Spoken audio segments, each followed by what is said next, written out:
Hello my dear students. So today we'll talk about what limiting reagent is and how to find the limiting reagent, and before that whether the limiting reagent is applicable in a given question or not. So let us start what limiting reagent is. So when we talk about limiting reagent, we say that a reagent which gets completely consumed in the reaction. That means a reaction when we have two or more reactants, one has been completely consumed, and since if that reactant is completely consumed, that stops the reaction and thus it limits the reaction, so we call it as limiting reagent. So now we talk about how to find it out. It is not that one is having lesser number of mass, less mass will be considered as limiting reagent. No, we need to consider a balanced equation. So suppose a balanced equation is given to you and it has been given that 15 moles of A react with 10 moles of B. So first thing is we need to find out whether the limiting reagent is applicable in this case or not. So for this we are using this short trick, this formula, number of moles of A divided by number of moles of B is equals to stoichiometric ratio. Stoichiometric ratio is the coefficient in the balanced equation. For A it is 3, for B it is 2. So we just fill this. If it comes out to be equal, it means that both will be equally consumed completely and thus no limiting reagent is there in the reaction. So let us find it out. So number of moles given to us is 15 divided by, for B it is 10 moles. And stoichiometric ratio comes out to be 3/2. If we solve this, it comes again by 3/2. It means since the ratio, molar ratio becomes equal to stoichiometric ratio, and thus we call it that limiting reagent is not applicable in such case. Clear? So where limiting reagent is applicable, let us find the second thing. So when we talk about the limiting reagent is applicable, let us take the same example but different moles. Say I am taking 4A plus 2B, that gives us C plus 4D. I am having this reaction and again the given moles are say 15 moles and 10 moles are given to you.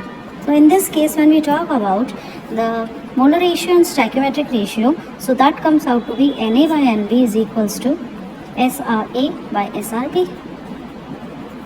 So when we fill the values, we come to know that Na is 15, this is 10, but this time stoichiometric ratio is 4/2, that means 2. So 3/2 is not equal to 2 and thus here limiting reagent is applicable. Now the thing is how to find the limiting reagent. So let us start the another part, how to find the limiting reagent. So for limiting reagent, we have a trick, and the trick is, let us take the same example, 4A plus 2B gives us C plus 4D. So in this case, if 15 moles of A and 10 moles of B are given, so we need to consider the number of moles with their stoichiometric ratio of A and number of moles of B with the stoichiometric ratio of B. One which will be the least will be considered as limiting reagent. So let us talk about this case. So moles are 15, stoichiometric ratio is 4. Moles are 10, stoichiometric ratio is 2. So when we solve this, it around comes out to be 3.8 and this around comes out to be 5. So we see that this is lesser one and thus we can say A will be the limiting reagent.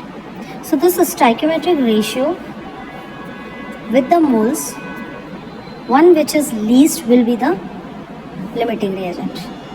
Now after this, when we talk about another part, that how to find the amount of product formed. So I hope बच्चों limiting reagent find out करना आ गया. Next thing is to find the product obtained. So when we talk about the product obtained, we say that suppose we need to find C. So you need to apply the stoichiometric ratio in a balanced equation. So from this equation you can see that from this equation it is clear that 4 moles of A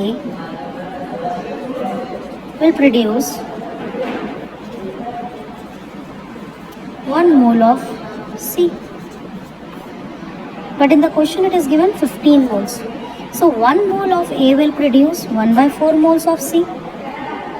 So when we are having 15 moles of A, it will produce 1/4 into 15, that means 15/4 moles of C produced. So this is how we can find the number of moles, that is 15/4 moles of C in this case. Now your task is to find the number of moles of D and give me your reply in comment section. What is the answer in terms of moles? So I hope you have understood about the concept of limiting reagent, whether to apply, where to apply, and how to find the amount of product. Thank you.